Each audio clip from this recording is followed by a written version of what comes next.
Shalom, call all you Yahaba Shem Shah. Shalom to the elect. This video, I had a video queued up recently. It was actually like a live stream.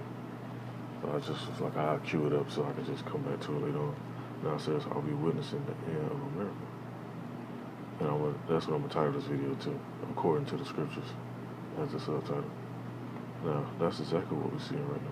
Let me pull some precepts before I let this start off. And it's a beautiful thing, man, just to be able to see this. And better yet, there's plenty of precepts I can pull on this, numerous ones. But before I pull it up, let me go to this real quick.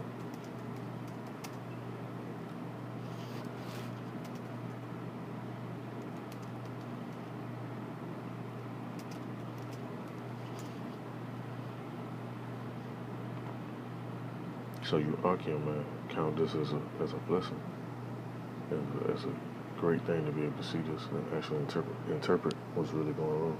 But this is the book of Luke, chapter 10, verse 24. It says, "For I tell you that many prophets and kings have desired to see those things which ye see, and have not seen them, and to hear those things which ye hear, and have not heard them."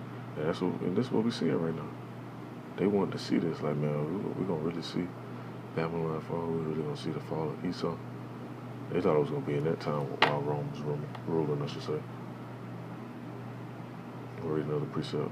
It's the book of Matthew, chapter 13, verse 16. It says, "But blessed are your eyes because they see, and your ears because they hear." Because a lot of people, they can pick up this book and read it, but they don't know exactly who Esau is, who Moab is, who Ammon is, who we actually come from, what's supposed to happen in these coming times about the mark of the beast, the RFID chip,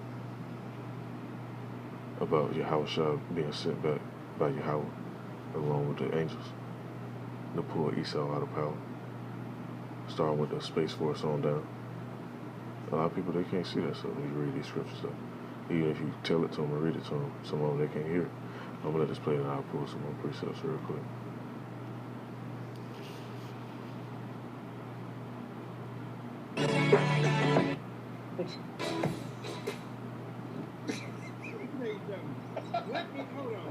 Let me tell you something. You want to know who's bankrupt on ideas?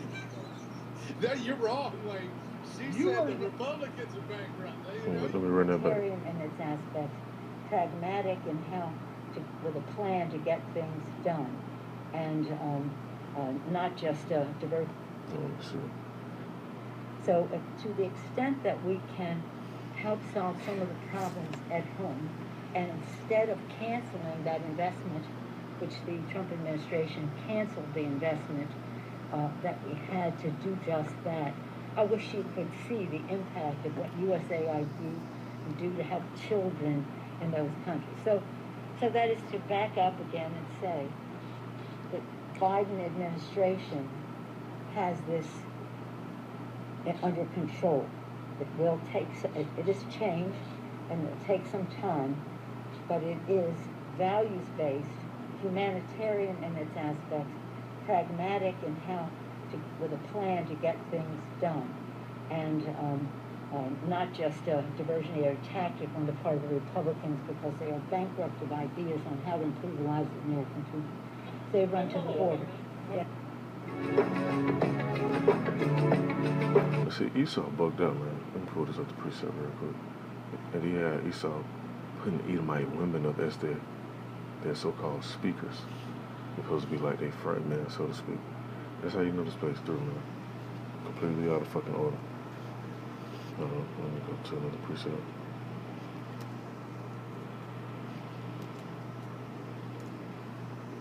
It's in the book of Luke, chapter 11, verse 17. It says, "But he knowing their thoughts," and he is talking about Yahushua. It said unto them, "Every kingdom divided against itself is brought to desolation, and the house divided against the house falleth." And that's what you always hear in the news. The White House against itself. Republicans against Democrats.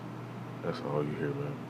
I'm going to fast forward a little bit. I ain't going to play this whole video. This hour-long video. I'll just let them speak on a few points, and I'll just pull some precepts as they speak.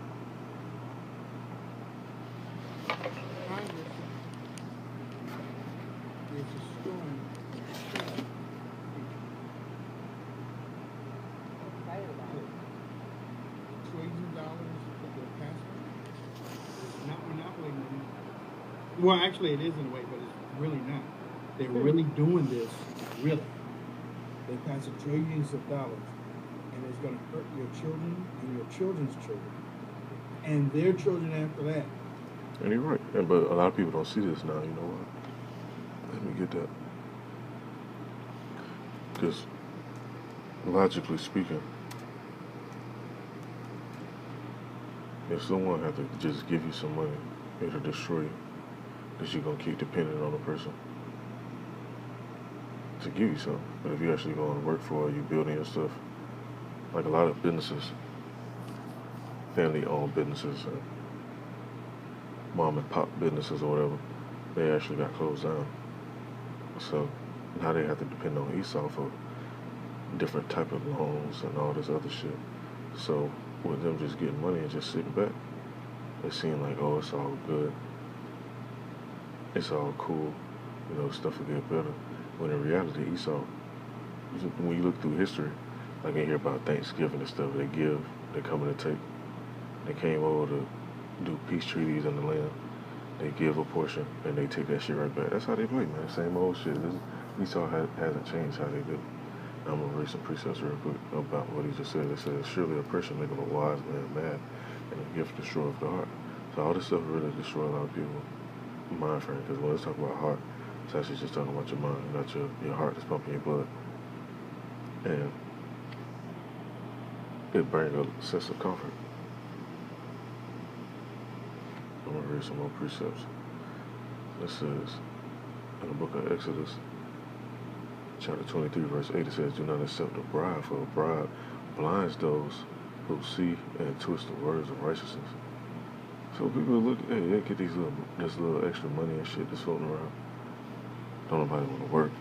Motherfuckers just like, oh yeah, I'm just waiting on this check to clear from the government or whatever. And then supposedly Esau got another plan to send out even more. So then when you look at the dollar, once again, as I pulled this up in the recent video,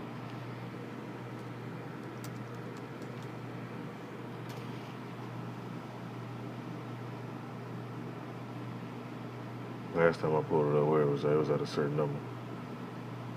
The U.S. total debt is at $85 trillion. That's a lot of fucking money, and they're just giving it out, which would make the dollar do what?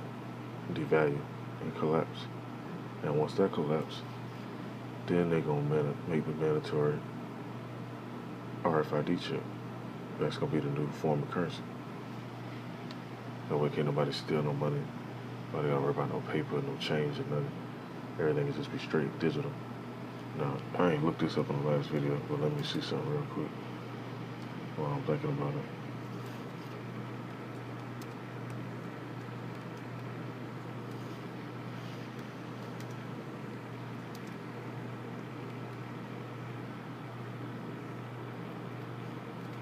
Last time I checked, it was a British pound. Let me see how stuff don't move.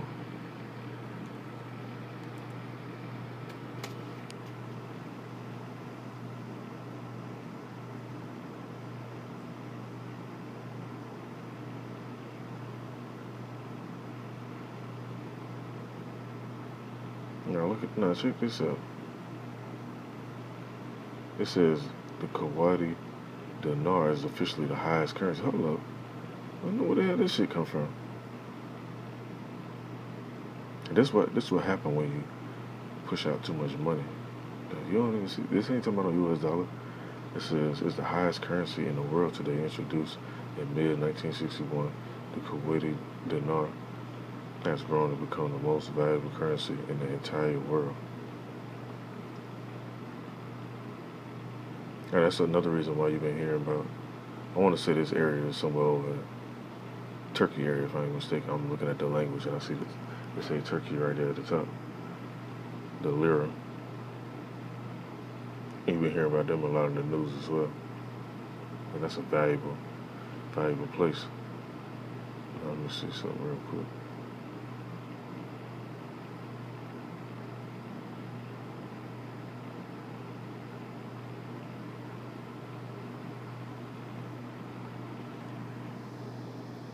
Ten strongest currencies in the world. And see, and you know the Edomites that run the U.S., they're doing this on purpose.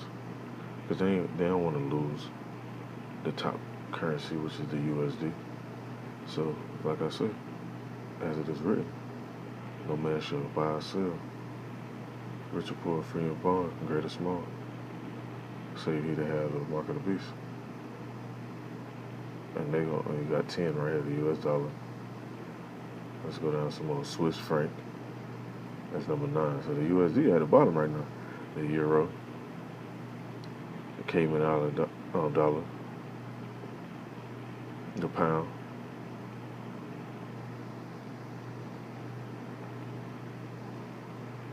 let's see, the sterling pound, Great Britain pound sterling, or how order you say it in, because they say it in different orders.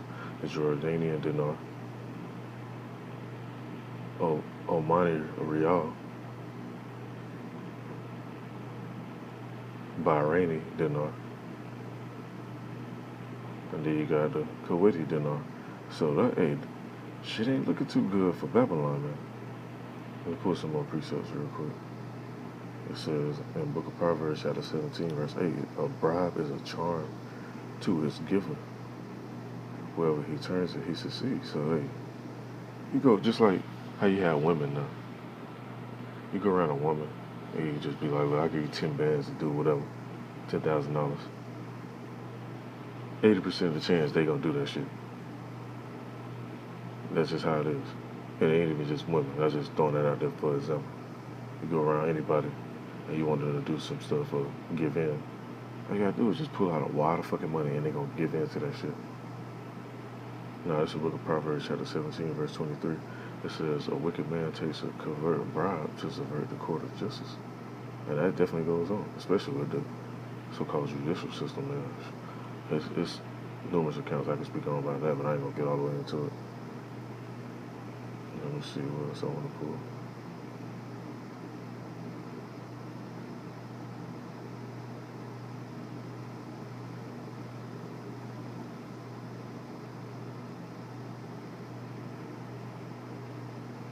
Yeah, that's the only precepts I'm gonna pull for that. I'm gonna continue playing this. While Democrats are gonna be dead and gone, this effect is gonna be messing up your kids, and that's why we want you to check out Birch Gold. birchgold.com/Wayne. Right. There's nothing to lose here. Everything to gain because there's no obligations. It's zero obligations. All you're doing is going to birchgold.com/Wayne and you're requesting your info kit. See the one right there that Wayne's holding? Oh, look. And Brian, beautiful, right? So you go and you just request that kit. Obviously, there's thousands of Americans turning to precious metals right now. And historically, look at it. When the bottom falls out of everything, gold acts as a hedge. But what do the scriptures say, man? We go to this as I just spoke of.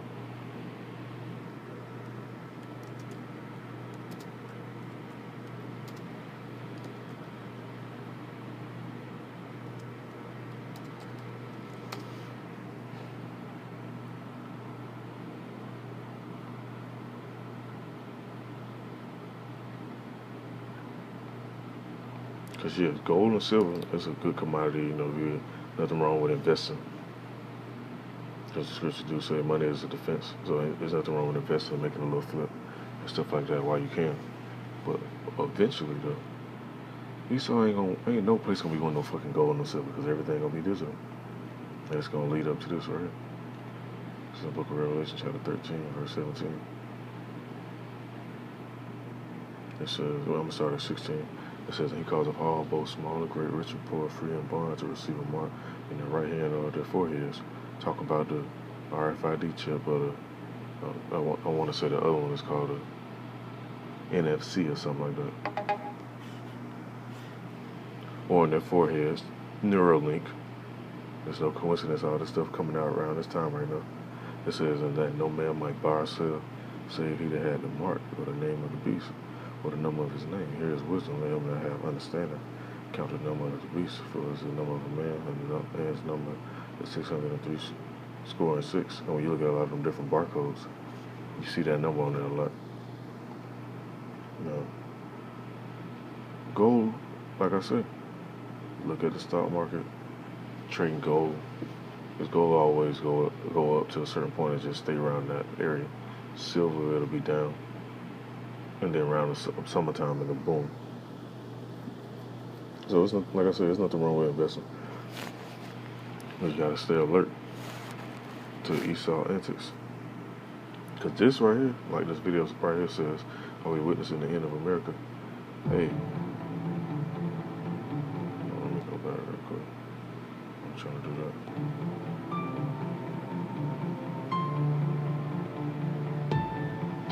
Number 10, that's last. And this recent, it's not no, fix it off this because you got some little soundtrack still playing in the background. This recent, it's not no last year. It's not no 2 years ago, no 3 years ago, none of that shit. This is of March 2021 right now. Now I'm gonna display some more. So the company to trust is Birch Gold Group. They specialize in taking your 401k and backing that with gold.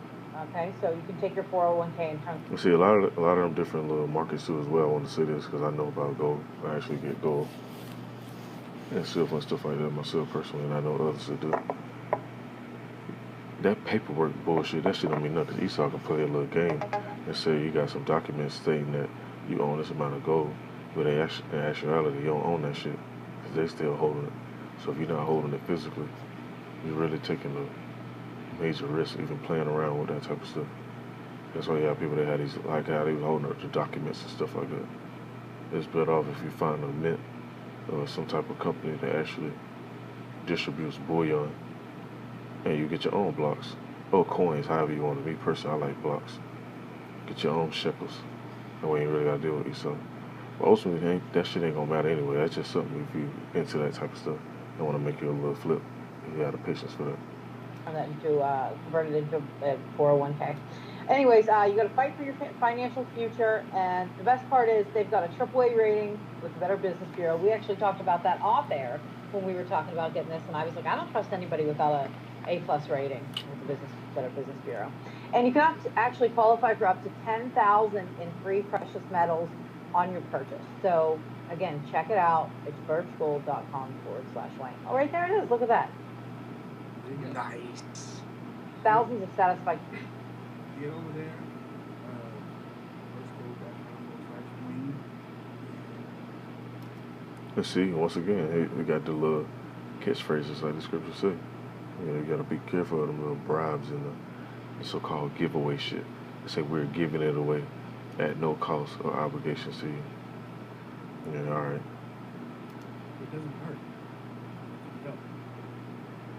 Yeah. All right, we're gonna have some guests on here today. Glad we've been getting a whole lot of positive feedback on the guests that we've been having, so we're just gonna keep on going. As you notice, when the guests come on, we go directly toward whatever news is going on in that day. One of the biggest things that we've been watching lately is how the Democrats, Joe Biden, is messing up what's happening. Or it's a huge work, huge work. James O'Keefe and Project Veritas has something coming out. I think tomorrow, or is it today?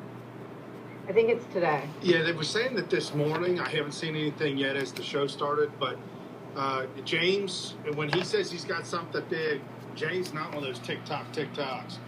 He'll really drop. Oh yeah, he shows it. I also got to see pictures of what's going on. In fact, it wasn't even from someone from the media. I'm not exactly sure who had the pictures. Did you guys see those pictures yet? Yeah. Them laying on the floors.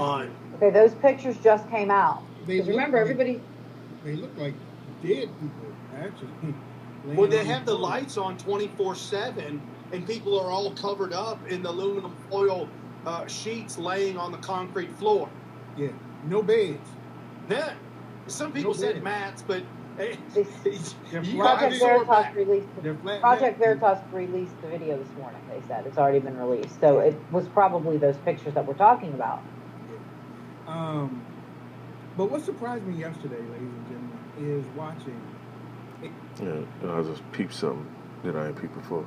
Right here, you got the censorship alert, and you got a lot of Akim videos again, strike.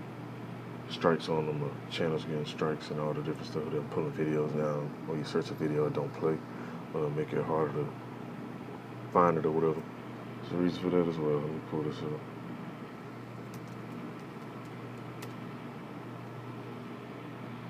It's the book of Amos, chapter 8, verse 11. It says, "Behold, the days come, says the Lord Yahweh, that I will send a famine in the land, not a famine of bread, nor a thirst for water, but of hearing the words of the Lord." And that's how it's going to be, man. Because right now, especially now, man, you might really think about the scriptures like that, man. Motherfuckers having fun, they was turning up, popping Patron and shit. Motherfuckers ain't thinking about those scriptures, man. That's, hey, this scripture right here said this.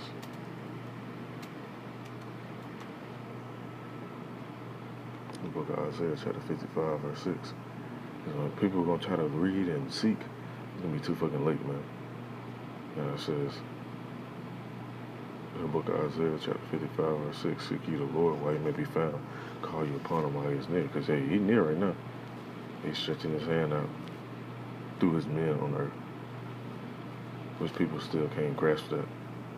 He ain't finna come down and crack the sky for you. He ain't that special. He gonna send a message to you some type of way. Whether it be through some type of sign or whatever. Or just somebody that actually can break down these scriptures, precept upon precept, line upon line. Now, this is another scripture I want to pull.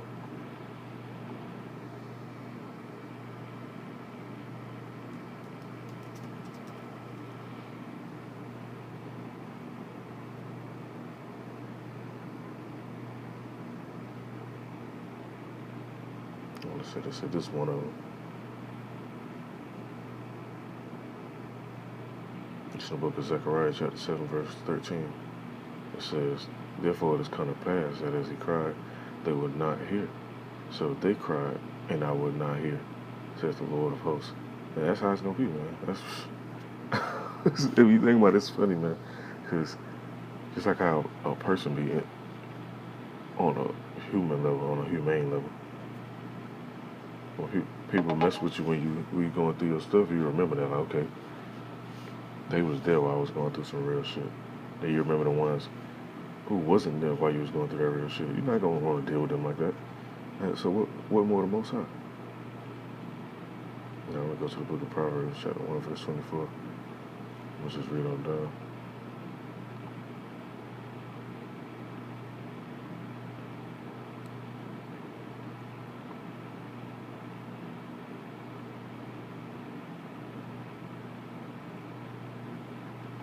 I'm going to start at verse 5 and I just read on down. It says, "A wise man will hear and will increase in learning, and a man of understanding shall attain unto wise counsel." It says, "To understand a proverb and the interpretation of the words of the wise and their dark sayings, the fear of the Lord is the beginning of knowledge, but fools despise wisdom and instruction." And I just want to give a little brief testimony too, because some guy just wants some random shit. I seen the guy. He could have just been a guy that was just normal guy. Could have been one of them encounters, if you know what I mean. But anyway, the guy said something to me, and I seen him. I noticed he had a bunch of white hair, and I'm like, yeah, I got a little bit of white hair growing there too. And he was like, you know what that's a sign of, right? And I'm like, yeah, wisdom. And he said, what's the beginning of knowledge and wisdom? And I said, the fear of the Lord. And then he asked me something else, and then he told me, it was like, that's why you're gonna always be blessed. Just on a little random encounter. I wasn't expecting to see that day. But that's right, though. But fools despise wisdom and instruction. Because you go tell somebody some dumb, stupid nigga shit, they going to listen to that. But you try to sit down and break this down and try to give them some guidance on what to look out for and how to conduct yourself. I'm like, oh, what that benefit me? Wait, let me go down a little bit. It's in the book of Proverbs still, chapter 1. Verse 22, it says, "How long ye simple ones will ye love simplicity, and scorners delight in their scorn, and fools hate knowledge. Turn ye at my reproof. Behold, I will pour out my spirit into you. I will make known my words unto you." And this is how the Most High make his words known, because you got a lot of pastors and stuff, they stand up in that pulpit, but they're not going to tell you about the mark of the beast. They're not going to tell you about the book of Ezekiel and how the chariots look and how they maneuver and how they move by the spirit. They're not gonna tell you that the angels are actually dark skinned. They're not gonna give you that information. But the Most High pour out His Spirit in a place where you least expect it, and it's up to you if you're gonna accept it or reject it. That says, because I have called and you refuse, I have stretched out my hand, and no man regarded. Ye have set at naught all my counsel, and will none of my reproof. I will also laugh at your calamity. I will mock when your fear cometh. When your fear cometh as desolation, and your destruction cometh as a whirlwind, when distress and anguish come upon you, then they should call upon me, but I will not answer. They shall seek me early,